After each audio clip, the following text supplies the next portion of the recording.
मंगो दुआ के शाला इंजदा नसीब होवे। मंगो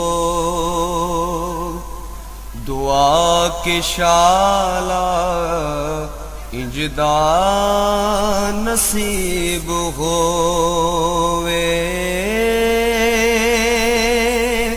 जद आवे मौत मैनू, जद आवे मौत मैनू सोना कर। बिस्मिल्लाहिर्रहमानिर्रहीम। अस्सलामु अलैकुम दोस्तों, बुजुर्गों, नाज़रीन।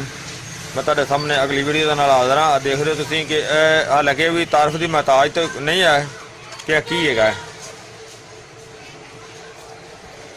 करम कला है।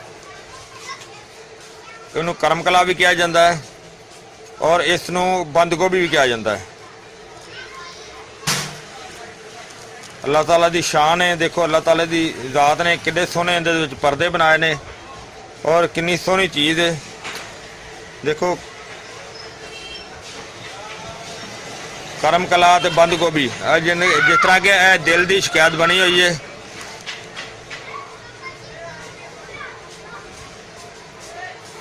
और इस तो अलावा देखो और भी बड़े खूबसूरत ने छोटे छोटे फुल ने।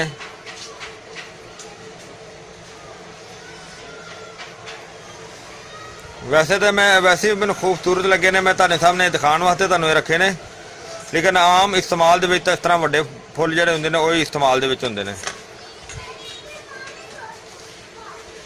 इहनूं बंद गोभी भी कहा जाता है और इहनूं करम कला भी कहा जाता है। और इस तो इलावा इनू अरबी दे विच बकला भी कहा जाता है।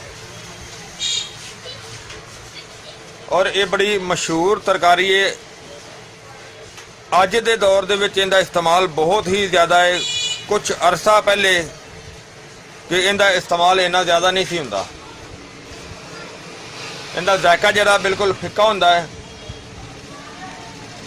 और मजाज जिहड़ा इहदा ये बस मोतदली है, यानी कि ना ज़्यादा गर्म है ना ये ज़्यादा ठंडा है। और इनू बतौर तरकारी इस्तेमाल किया जाता है। आम इनू गोश्त वगैरह दे विच पका के इस्तेमाल किया जाता है। और इस तो अलावा सलाद का ये बेहतरीन मरकब है। इनू अजकल के दौर दे विच यानी कि बर्गर शवारमा वगैरह इनदे विच बहुत ज़्यादा इस्तेमाल किया जाता है। यानी कि बर्गर शवारमे का एक मेन जोज है।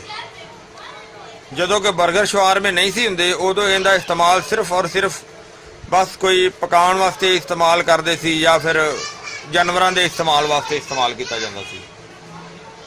तो वक्त के लिहाज नाल फिर एक चीज़ की बहुत ज़्यादा कदर हो जाती है, बहुत ज़्यादा इस्तेमाल हो जाता है। और शायद कि ये आम जिहड़े घरां दे विच तां इहनूं ये चीज़ है कि इहनूं दुध विच पकाया जाता है, यानी कि गोश्त दे नाल पकाया जाता है। लेकिन इहदा एक और बड़ा खास तरीका है। असल मैं तुहानूं सिर्फ दस्सण लगा ये कि इहनूं खास तरीका इहदा किहड़ा है कि इहनूं अगर हिकमत दे लिहाज दे नाल बकरी दा दुध लैके उस दे विच इहनूं पकाया जावे ते फिर ये बड़ी अच्छी ते बड़ी ज़बरदस्त बड़ी वधिया डिश बनदी है।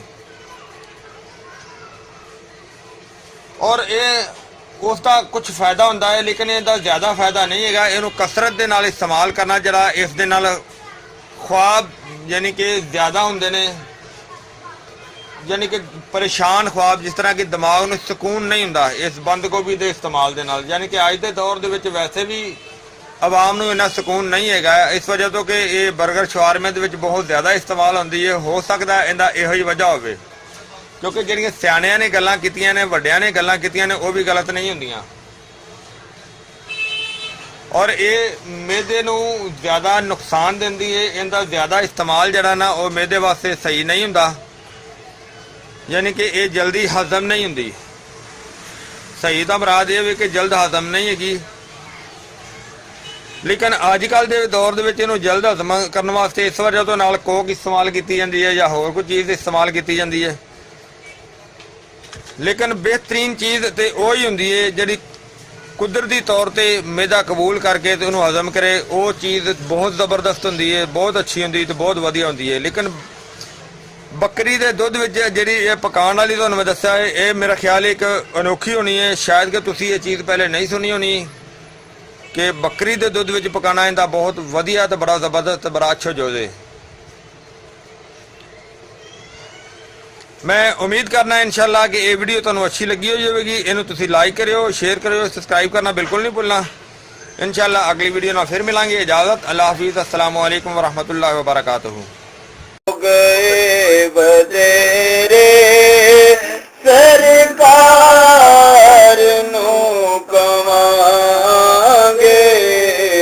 गम हो गए बदेरे सरकार नु कमांगे,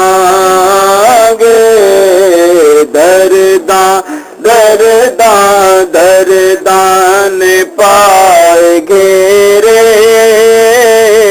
दर्दान पाए घेरे।